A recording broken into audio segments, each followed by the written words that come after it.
Imagine a spiritual tradition bold enough to question one of the biggest ideas humanity has ever created, the idea of a single, all-powerful God. A tradition that suggests the path to awakening isn't handed down from the heavens, but grows from the quiet corners of your own mind and heart. And if you think that sounds provocative, you're absolutely right. Something led you to stop scrolling and land here at this exact moment. And no, it's not random. This topic has stirred debate for centuries, and tonight you're stepping right into the center of that conversation. So let's start with the obvious question. Why do so many Buddhist teachings avoid the concept of God altogether? Why does a tradition known for compassion and deep wisdom take such a different approach from most major religions? And what does that mean for anyone searching for truth, peace, or clarity in their life? Before we go any further, buckle up. This isn't going to be a simple yes or no discussion. It's a journey into a way of thinking that flips a lot of assumptions upside down. If you're curious, open-minded, or just ready for something refreshing, then you're exactly where you need to be. Let's begin. Before we dive deeper, let's set the tone clearly. This video isn't here to dismiss anyone's faith, challenge your devotion, or convince you to abandon any belief you hold dear. Spirituality is deeply personal, and every path deserves respect. What we're doing here is simple. Exploration, not confrontation. One of the most beautiful things about Buddhism is its openness. It doesn't demand blind loyalty. It doesn't punish questions. In fact, questioning is part of the journey. You're encouraged to examine, investigate, and think for yourself, even if it means challenging the tradition itself. So to understand why Buddhism stands apart from many religions when the topic of God comes up, we first need a shared definition. When most people say God, they're referring to a supreme creator, all-knowing, all-powerful, the architect of the universe, a being who designs, oversees, and ultimately governs everything that exists. That's the framework most of us grew up with. And it's important we acknowledge that before comparing it to a spiritual tradition that approaches reality from a completely different angle. If you're someone who believes deeply, you're welcome here. If you're skeptical or curious, you're welcome here too. This is a safe space to explore big questions without fear or judgment. Now that we're on the same page, let's take the next step and look at what the Buddha actually taught and why his focus was so radically different. When people first hear that Buddhism doesn't center around a creator God, they assume it must be a rejection or denial. But the truth is far more nuanced and far more practical. The Buddha wasn't interested in building theories about who created the universe or what cosmic forces might be running things behind the scenes. His mission was laser-focused. Help human beings end suffering right here, right now. Anything that didn't directly contribute to that goal, he simply set aside. There's a famous pattern in Buddhist texts. Whenever someone asked the Buddha big metaphysical questions, was the universe created by a divine being? Is the soul eternal? Does God control our fate? The Buddha often responded with silence, not because he didn't have an opinion, but because he understood something profound.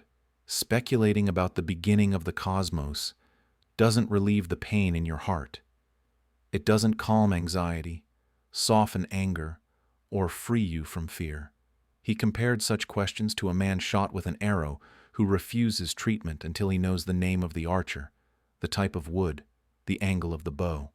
By the time he gets his answers, he's already dying. The Buddha's focus was simple. Heal the wound first. Understanding the universe can wait. Here's where a lot of misunderstandings begin. When people hear that Buddhism doesn't revolve around a creator God, many instantly assume it must be an atheistic tradition. But that assumption misses the mark. Buddhism doesn't deny the existence of divine beings, nor does it claim that no higher powers exist. It simply approaches the question from a completely different angle. In most Western frameworks, you're either a theist, believing in a supreme creator who designed and governs the universe, or an atheist, rejecting that idea entirely. Buddhism doesn't sit comfortably in either camp. It's best understood as non-theistic, a path that doesn't build its foundation on the concept of a creator God, because that concept isn't required for awakening. Yes, Buddhist cultures talk about deities, celestial beings, guardians, and enlightened figures, but these beings are not creators, judges, or cosmic command centers. They don't control fate or dictate the workings of the universe. Instead, they function as symbolic expressions of inner qualities: compassion, clarity, courage, patience, wisdom. They're a language of imagery and inspiration, not almighty forces deciding what happens to you. So Buddhism isn't rejecting God. It's simply saying that liberation doesn't depend on a divine architect. The transformation you're searching for happens in the mind and the heart, not through obedience to a cosmic ruler.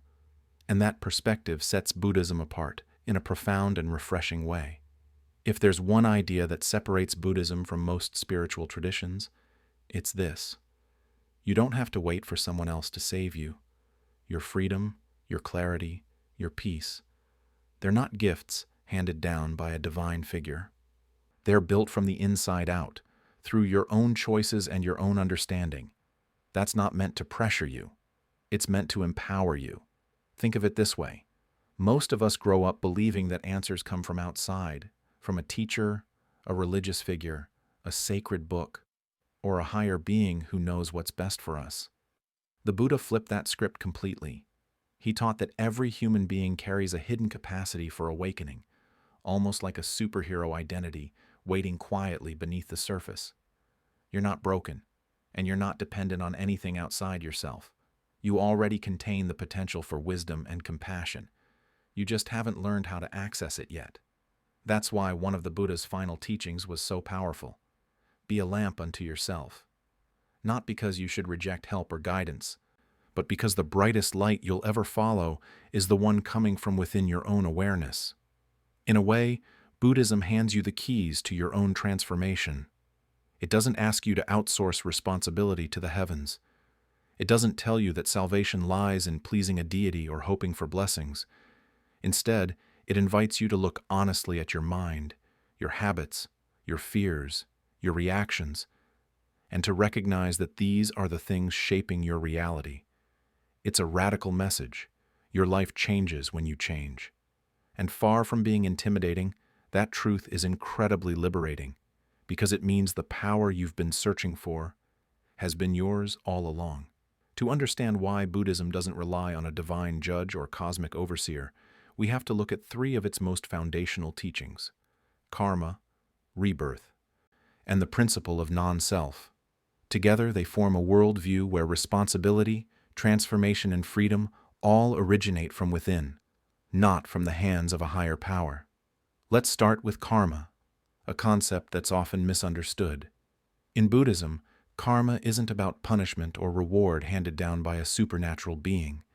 It's much simpler and far more elegant. Everything you think, say, and do plants a seed, and those seeds eventually bear fruit. It's the ultimate cause and effect system, built right into the structure of existence. No one is keeping score. No one is tallying your mistakes or your virtues. You create the momentum of your own life through your actions. Your past shapes your present, and your present shapes your future. That naturally leads to the idea of rebirth. Not reincarnation in the sense of a single eternal soul hopping from body to body, but the continuation of patterns, tendencies, and consequences across lifetimes. It's like lighting one candle with another. The flame continues, but it's not the same flame. Your choices ripple forward, influencing what comes next, long after this particular physical form has dissolved. And that brings us to one of the most profound and challenging teachings in all of Buddhism: anatta, or non-self. According to the Buddha, what we call me isn't a fixed, permanent entity. It's more like a river, constantly moving, constantly shifting, never the exact same from one moment to the next. Thoughts arise and fade. Emotions come and go. The body changes cell by cell. The idea of a solid, unchanging soul simply doesn't hold up when you look closely at your own experience.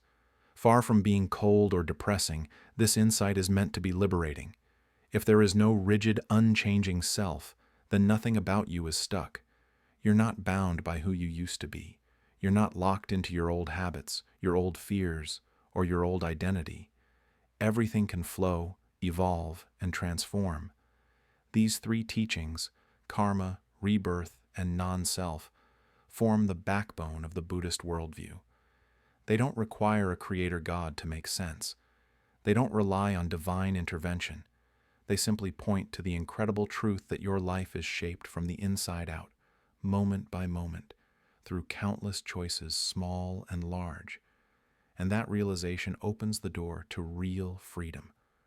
One of the most defining features of Buddhism is that it doesn't ask you to believe first and understand later. It flips the script. It tells you to look, to observe, to test, and to see for yourself. Truth, in the Buddhist sense, isn't something you inherit. It's something you uncover, like a spiritual treasure hunt, where each moment of awareness reveals another hidden piece. This emphasis on direct experience over blind belief is woven throughout Buddhist history, and two famous stories capture it perfectly. The first comes from a disciple named Saruta. A wandering ascetic once challenged him, saying, "Your path is incomplete because you Buddhists don't believe in a creator God." Saruta didn't argue, didn't debate, didn't try to win the philosophical battle. Instead, he said something deeply practical. Even if a creator exists, why would that be a reason to abandon the path that leads us to peace? We follow these teachings because we've seen their results with our own eyes. In other words, whether a God exists or not isn't the heart of the matter. What matters is whether a path helps you become freer, kinder, calmer, and this one does. The second example is even more famous. The Kalama Sutta, often called the Buddhist Charter of Free Inquiry. A group of villagers once told the Buddha they were confused because every teacher who passed through their town claimed to have the truth. Instead of saying, "Believe me," the Buddha did something revolutionary. He told them not to accept anything simply because it's tradition, widely repeated, written in scripture, spoken by elders, or even taught by a revered teacher.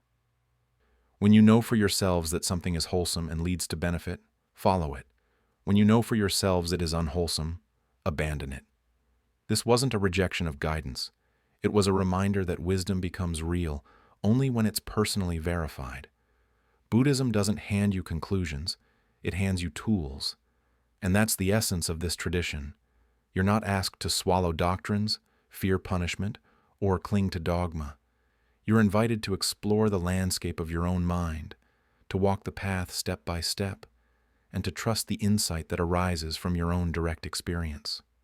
So as we reach the end of this journey, let's bring everything back into focus. Buddhism isn't trying to disprove God or dismiss anyone's faith. It simply offers a different lens, one that doesn't depend on divine intervention, but on the clarity and courage that come from looking deeply into your own experience.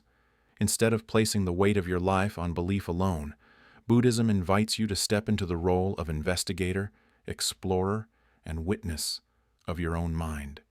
And that's where its power truly lies. You're not asked to surrender your thinking. You're not asked to silence your doubts. You're encouraged to use them, to examine what brings peace and what brings suffering, to trust the wisdom that rises from seeing reality as it is. It's a path grounded not in fear, but in freedom, not in obedience, but in awareness.